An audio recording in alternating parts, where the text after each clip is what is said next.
Enero noong nakaraang taon nang maglabas ang National Commission on Indigenous People o NCIP ng Certificate of Ancestral Domain Title para sa mahigit 40 pamilyang Ati sa Boracay.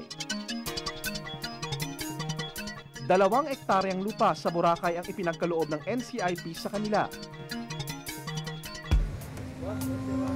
Nang magsimulang magsidatingan ang mga resort owners at yumabong ang turismo ng Boracay, inataboy papalayo ang mga Ati. At dito, sa isang liblib na bahagi ng Boracay sila napadpad.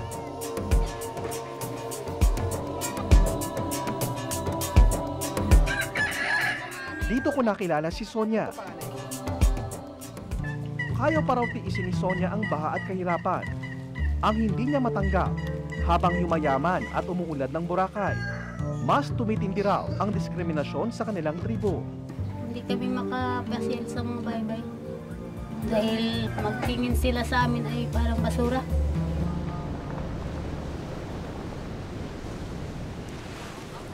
Isa rin si Dexter sa mga saksi sa mga diskriminasyong ito. Dumating din daw sa putong pati pag-swimming sa dagat. Pinagbawalan sila.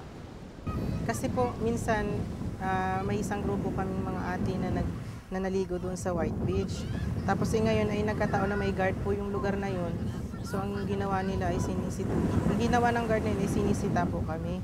Kasi nga daw po, pangit daw po sa paningin ng mga turista na may Ati sa lugar na yan.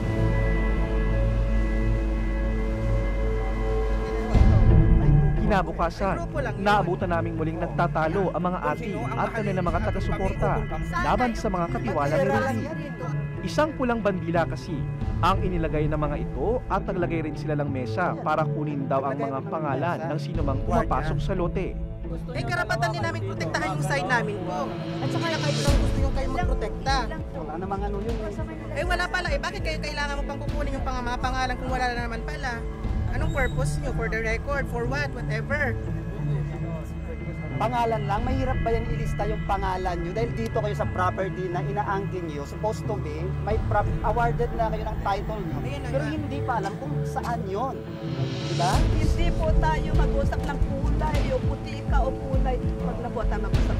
Sa tingin ng paningin ng Diyos, tayo po ay pantay. Pantay-pantay. Sister, depende yan sa utak ng bawat isa. Ang expectation ko sa inyo, sister, super high. Pero sa mga naobserbahan ko talaga, I'm lost. I'm so sorry.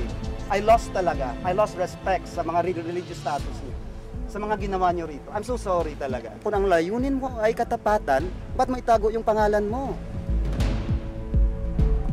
May hirap ba yun? Nag-iinsulto ba yan? Alam nilang ang inoccupy na ito ng Ati. Pagkatapos, sila ang magpwesto for mag-check ng lahat ng mga papasok. Parang kakaiba naman. Dapat ang Ati ang mag-check in the first place dahil kung inoccupy na ito ng Ati at sa Ati naman ito. Ang mga Ati patuloy raw babantayan ang kanilang lupa at umaasa rin sila na muli silang diringgin ng mga kinauukulan. Para tuluyan na nilang mapasa kamay ang lupang matagal na nilang hinihintay.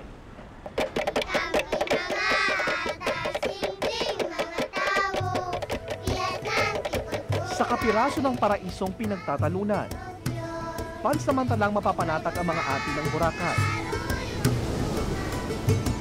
Ngunit walang kasiguruhan ang kahihinatnan ng kanilang laban.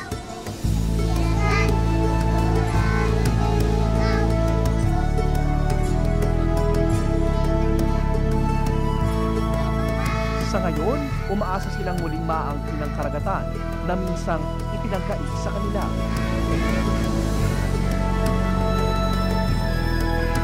At muling makapamumuhay ng malaya, malayo sa mga mapanghusgang mata.